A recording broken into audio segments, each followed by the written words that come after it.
Kembali akan menceritakan kisah tentang nabi-nabi Allah. Nabi satu ini termasuk dalam 25 nabi yang namanya tercantum di dalam Al-Quran.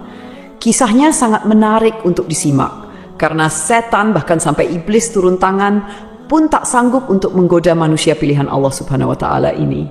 Ditambah lagi, nabi ini seringkali dikait-kaitkan dengan tokoh Buddha.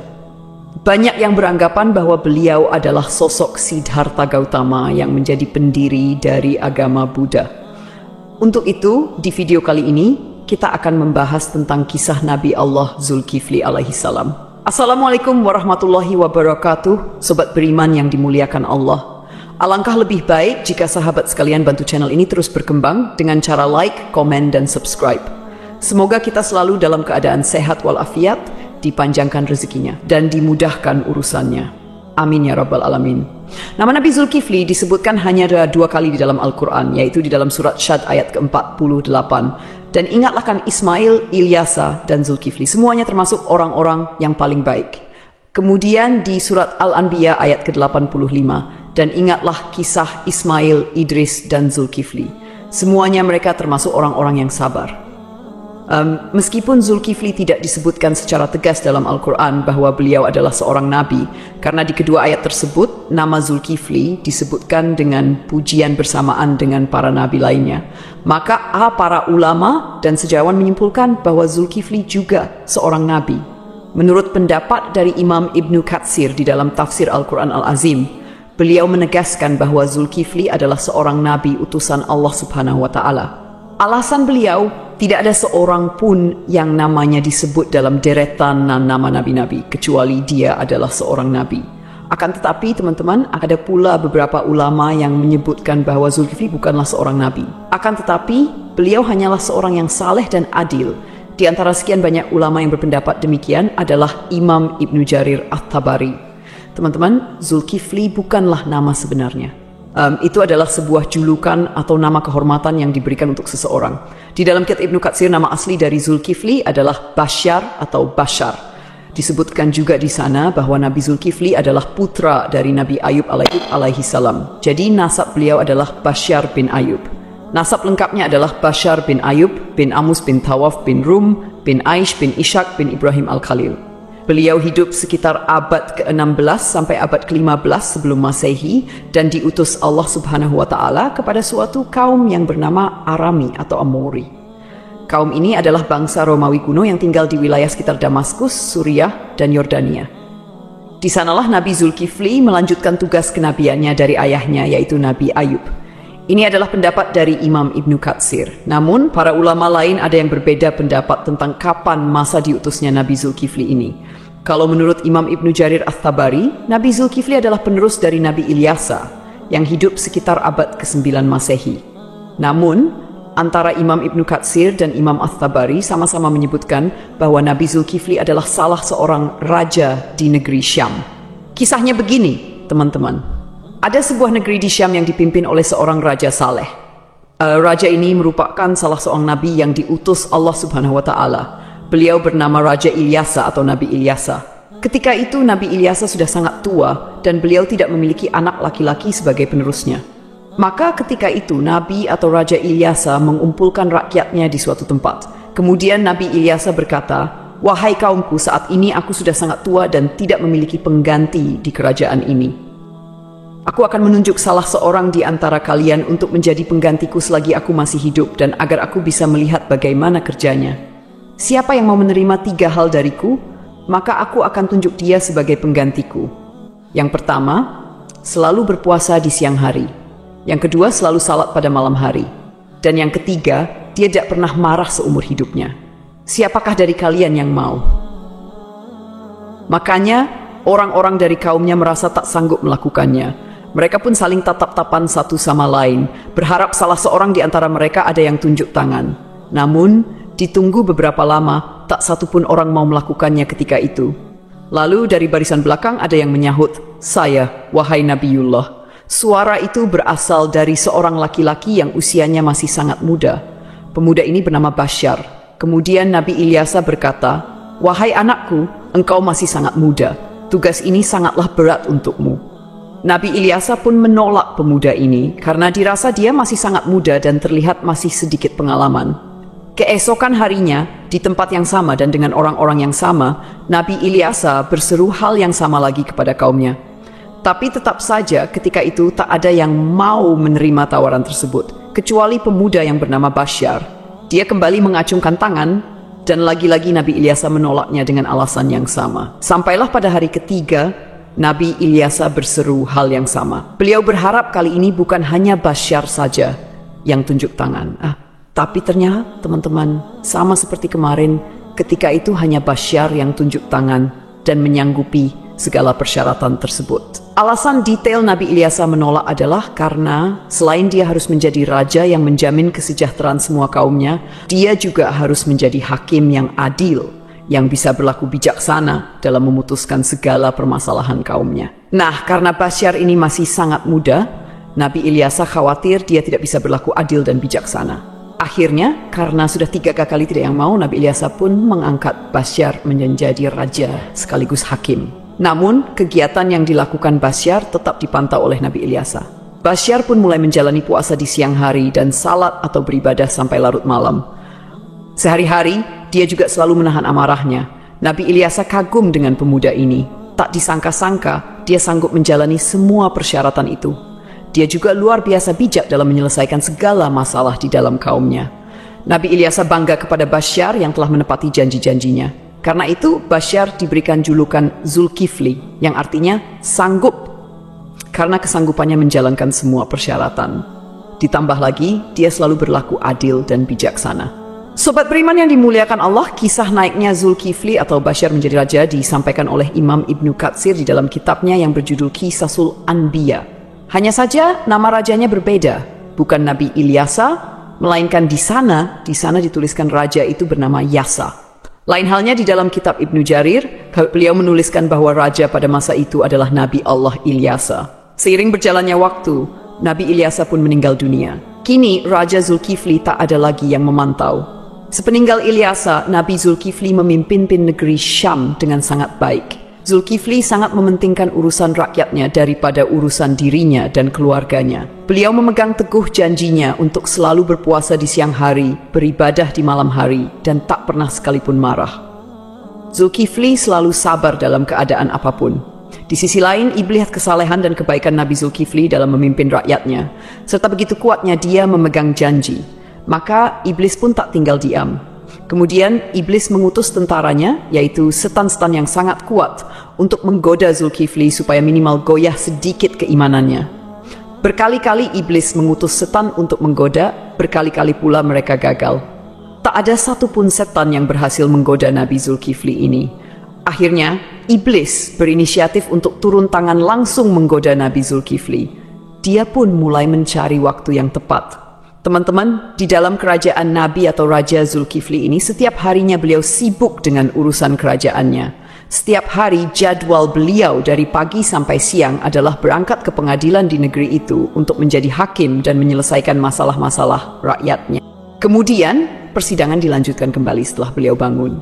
Persidangan pun berlangsung hingga sore atau malam hari. Malam harinya, beliau beribadah dan berdoa sampai larut malam. Keesokan paginya, beliau kembali ke persidangan.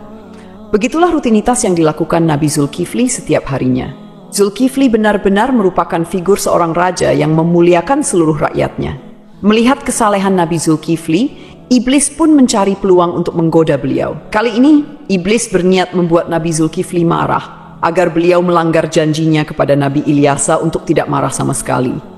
Akhirnya, pada suatu hari, iblis datang menemui Nabi Zulkifli dengan menyamar sebagai seorang kakek tua renta dan miskin. Hari itu, Nabi Zulkifli sedang merasa sangat lelah. Ketika jam istirahatnya tiba, beliau segera pulang lebih awal untuk tidur siang. Baru saja beliau hampir terlelap, iblis yang menyamar sebagai kakek tua mengetuk pintu kamarnya. Dari dalam kamar, Nabi Zulkifli bertanya, "Siapa itu?" Iblis menjawab, "Aku orang tua yang teraniaya." Nabi Zulkifli pun bangun dan membukakan pintu. Iblis kemudian mengarang cerita mengaku bahwa ia mengalami banyak perlakuan semena-mena dari kaumnya. Ia terus bercerita panjang lebar hingga waktu istirahat Nabi Zulkifli habis. Meski kelelahan, Nabi Zulkifli tetap mendengarkan cerita itu dengan sabar. Ketika tiba waktunya untuk kembali ke persidangan, Nabi Zulkifli berkata, "Wahai paman, engkau bisa meneruskan ceritamu nanti. Datanglah ke tempat persidangan sore ini. Aku akan membantu menyelesaikan masalahmu di sana." Nabi Zulkifli pun kembali ke persidangan dan menjalankan tugasnya sebagai hakim. Namun ketika sore tiba, kakek tua itu tidak kunjung datang. Nabi Zulkifli menunggu hingga malam hari, tetapi kakek tua itu tetap tidak muncul. Beliau pun pulang ke rumah dengan pikiran bahwa mungkin kakek tua itu akan datang esok hari. Keesokan harinya, Nabi Zulkifli seperti biasa duduk di persidangan untuk menyelesaikan permasalahan rakyatnya. Beliau menunggu hingga siang, tetapi kakek tua itu tetap tidak datang. Ketika waktu istirahat tiba, Nabi Zulkifli menutup sementara majelisnya dan pulang untuk tidur siang. Namun baru saja beliau tertidur, kakek tua yang sama kembali mengetuk pintu. Nabi Zulkifli membuka pintu dan berkata dengan lembut, "Wahai paman, bukankah sudah kukatakan padamu kemarin, datanglah ketika aku di persidangan. Aku akan menyelesaikan masalahmu di sana." Namun kakek tua itu kembali mengarang cerita, berbicara panjang lebar hingga waktu istirahat Nabi Zulkifli habis untuk kedua kalinya. Meski sangat lelah, Nabi Zulkifli tetap sabar. Beliau berkata, "Wahai paman, datanglah ke majelisku sore ini. Aku akan menunggumu di sana untuk menyelesaikan masalahmu." Kakek tua itu pergi dan Nabi Zulkifli kembali ke persidangannya. Karena tak sempat istirahat, beliau tampak sangat lelah dan mengantuk. Ketika sore tiba, Nabi Zulkifli mencari kakek tua itu di tempat persidangan, tetapi kakek tua itu tidak datang lagi. Nabi Zulkifli berdoa kepada Allah Subhanahu wa Ta'ala agar diberikan kesabaran dan keteguhan hati sehingga beliau tidak marah. Pada hari ketiga, ketika waktu istirahat tiba, Nabi Zulkifli pulang dengan cepat. Hari itu, beliau merasa sangat lelah, bahkan lebih lelah dari hari sebelumnya. Ketika waktu istirahat tiba, beliau menyampaikan pesan kepada para penjaganya, "Jangan biarkan siapapun mendekati pintu ini. Aku ingin tidur. Hari ini aku sangat lelah." Baru saja Nabi Zulkifli tertidur, iblis yang menyamar sebagai kakek tua kembali datang dan mengetuk pintu. Namun, penjaga pintu dengan tegas berkata, "Hai paman, raja sedang istirahat. Beliau tidak ingin diganggu." Kakek itu berusaha memaksa masuk dengan alasan, "Aku sudah memiliki janji dengan raja untuk bertemu hari ini." Namun, penjaga tetap tidak mengizinkannya dan memintanya menunggu hingga waktu istirahat selesai. Iblis pun pergi, tetapi kemudian dia menemukan sebuah lubang di atas kamar Nabi Zulkifli. Melalui lubang itu, iblis memanjat dan masuk ke dalam kamar Nabi Zulkifli yang sedang tertidur. Iblis mendekati Nabi Zulkifli untuk membangunkannya dengan tujuan membuat beliau marah. Saat terbangun, Nabi Zulkifli melihat kakek tua itu dan bertanya, "Hai paman, apa yang kau lakukan di kamarku? Bukankah aku telah menyuruhmu untuk menemuiku di persidangan?" Hampir saja Nabi Zulkifli marah, tetapi beliau menahan amarahnya dengan sekuat tenaga. Melihat Nabi Zulkifli tetap sabar, iblis merasa putus asa. Lalu iblis berkata, "Wahai raja, coba lihat aku. Apakah engkau tidak mengenali siapa aku?" Nabi Zulkifli memperhatikan lebih jelas dan berkata, "Engkau pasti musuh Allah." Kakek tua itu menjawab, "Benar, aku adalah iblis. Engkau membuatku tak berdaya dalam segala hal. Aku melakukan ini semua untuk membuatmu marah agar kau melanggar janjimu." Namun, iblis akhirnya menyerah karena tidak berhasil membuat Nabi Zulkifli marah. Lalu ia pergi meninggalkan kamar tersebut. Cobaan dari kaum yang menentang. Selain gangguan dari iblis, Nabi Zulkifli juga menghadapi cobaan lain berupa pemberontakan dari sebagian kaumnya. Beberapa orang dari kaumnya menentang kekuasaannya dan berencana menghancurkan kerajaannya. Mereka bahkan ingin Nabi Zulkifli turun dari jabatannya sebagai raja. Melihat situasi ini, Nabi Zulkifli mengumpulkan pasukannya untuk melawan para pemberontak. Sayangnya, sebagian besar kaumnya enggan ikut berperang karena takut mati di medan perang. Mereka memberikan syarat yang hampir mustahil, yaitu jaminan bahwa mereka akan tetap hidup dan tidak terbunuh selama pertempuran. Nabi Zulkifli pun berdoa kepada Allah Subhanahu wa Ta'ala, memohon agar seluruh pasukannya diberikan keselamatan. Dalam pertempuran yang berlangsung sengit, doa Nabi Zulkifli dikabulkan oleh Allah. Tidak ada satupun anggota pasukannya yang gugur, dan pasukan Nabi Zulkifli berhasil meraih kemenangan. Keberhasilan memimpin kerajaan. Setelah kemenangan itu, kerajaan Nabi Zulkifli menjadi lebih tentram dan sejahtera. Nabi Zulkifli memimpin dengan keadilan dan kebijaksanaan, menjalani hidup dengan sederhana, serta selalu mementingkan kesejahteraan rakyatnya. Beliau dikenal sebagai pemimpin yang sabar, tidak pernah marah, dan selalu memegang teguh janjinya. Dalam tafsir Imam At-Tabari, disebutkan bahwa Nabi Zulkifli adalah penerus dari Nabi Ilyasa. Namun, sebagian ulama lainnya meyakini bahwa Nabi Zulkifli adalah orang yang sama dengan Nabi Yehezkiel yang dimakamkan di Babilonia di sebuah tempat bernama Al-Kifl yang kini berada di kawasan Irak. Abdullah Yusuf Ali dalam The Holy Quran menyebutkan bahwa kata Kifli adalah bentuk Arab dari Yehezkiel yang berasal dari bahasa Ibrani. Berdasarkan pendapat ini, Zulkifli bukanlah sebuah julukan melainkan nama asli. Terlepas dari kebenaran pendapat ini, para ulama seperti At-Tabari, Ibnu Katsir, Ibnu Ishaq, dan Ibnu Qutaibah sepakat memandang Yehezkiel sebagai Nabi Allah. Ibnu Katsir bahkan mengisahkan Nabi Zulkifli dan Nabi Yehezkiel sebagai dua cerita yang berbeda. Artinya kedua nabi ini dianggap sebagai tokoh yang berbeda. Ada pula perdebatan panjang yang menyebutkan bahwa Zulkifli adalah sosok Buddha Siddhartha Gautama, seorang tokoh yang diyakini sebagai pendiri agama Buddha. Siddhartha Gautama diperkirakan hidup antara abad ke-6 hingga ke-4 sebelum Masehi. Beberapa pendapat menyatakan Buddha adalah Nabi Zulkifli. Ada juga yang menghubungkannya dengan Nabi Idris, dan bahkan ada yang menyebut Buddha adalah Nabi Khidir. Pendapat ini salah satunya didasarkan pada anggapan bahwa kata Kifli adalah bentuk Arab dari kata Kapil, kependekan dari Kapilawastu, yaitu ibu kota Sakya dan tempat tinggal Siddhartha Gautama sebelum meninggalkan istana. Salah satu pendukung teori ini adalah Hamid Abdul Qadir dalam karyanya Buddha the Great, His Life and Philosophy. Beliau menyimpulkan bahwa prinsip hidup Nabi Zulkifli memiliki banyak kesamaan dengan filosofi yang diajarkan Siddhartha Gautama. Pendapat ini diperkuat oleh Al-Qasimi, seorang ahli tafsir yang menafsirkan surat Tin. Saida, pohon Tin, tempat Buddha mendapatkan wahyu dan menjadi rasul. 2. Pohon Zaitun, tempat Nabi Isa diangkat menjadi nabi dan rasul. 3. Gunung Sinai, tempat Nabi Musa menerima mandat dari Allah. 4. Negeri Mekah yang aman, tempat Nabi Muhammad SAW menerima wahyu. Dalam tafsir tersebut, timbul pertanyaan mengapa agama Buddha dan Kristen disebut lebih awal dibandingkan Yahudi dan Islam. Ibnu Taimiyah menjelaskan bahwa hal ini karena agama Buddha berada lebih jauh dari kebenaran, kemudian Kristen dan Yahudi lebih mendekati, sedangkan Islam disebut terakhir karena kesempurnaannya. Namun, ada juga pendapat lain yang menghubungkan Buddha dengan Nabi Khidir. Dalam Al-Milal wa Nihal yang ditulis oleh As-Syahrastani dijelaskan bahwa jika ajaran-ajaran Buddha benar, maka ia memiliki banyak kesamaan dengan Nabi Khidir. Adapun menyatakan Buddha adalah Nabi Idris didasarkan pada beberapa kesamaan, seperti aturan memakai jubah kebihuan. Dalam kitab Mustadrak Al-Hakim dari Ibnu Abbas disebutkan bahwa menjahit adalah salah satu keahlian Nabi Idris. Dikatakan bahwa Nabi Daud adalah seorang pembuat perisai, Nabi Adam seorang petani, Nabi Nuh seorang tukang kayu, Nabi Idris seorang penjahit, dan Nabi Musa seorang penggembala. Sementara itu, Siddhartha Gautama yang dikenal sebagai Buddha adalah seorang pangeran putra Raja Sudodana. Pada usia 7 tahun, Pangeran Siddhartha memiliki 3 kolam bunga teratai, yaitu kolam bunga teratai biru Upala, kolam bunga teratai merah Paduma, dan kolam bunga teratai putih Pundarika. Kata Acidar Sidra atau Sidar yang merujuk pada makna bunga teratai menjadi hal yang patut diperhatikan, terutama bila dikaitkan dengan Nabi Idris.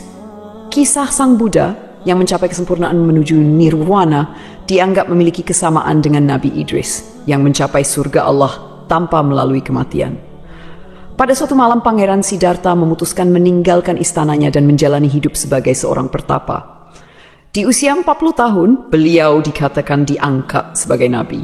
Sebagaimana nabi-nabi lainnya, Buddha Gautama juga meramalkan kedatangan Nabi Muhammad SAW. Dalam ajarannya, ia menyebutkan tentang Buddha Maitreya. Aku bukanlah satu-satunya Buddha. Selepas aku akan lahir seorang Buddha lagi yang dikenal dengan nama Maitreya. Dia akan memiliki banyak sifat-sifat mulia dan utama. Sejarawan Muslim bernama Al-Biruni yang pernah tinggal bertahun-tahun di India mencatat dalam kitabnya Al-Hind bahwa para penganut Buddha di India tidak menganggap Buddha sebagai Tuhan, melainkan hanya seorang nabi. Demikianlah kisah Nabi Zulkifli yang dihubungkan dengan Siddhartha Gautama. Semoga kisah ini bermanfaat. Mohon maaf atas segala kekurangan. Yang benar datangnya dari Allah SWT, sedangkan kekhilafan berasal dari saya sebagai manusia biasa. Sampai jumpa pada kisah-kisah seru lainnya. Wassalamualaikum warahmatullahi wabarakatuh.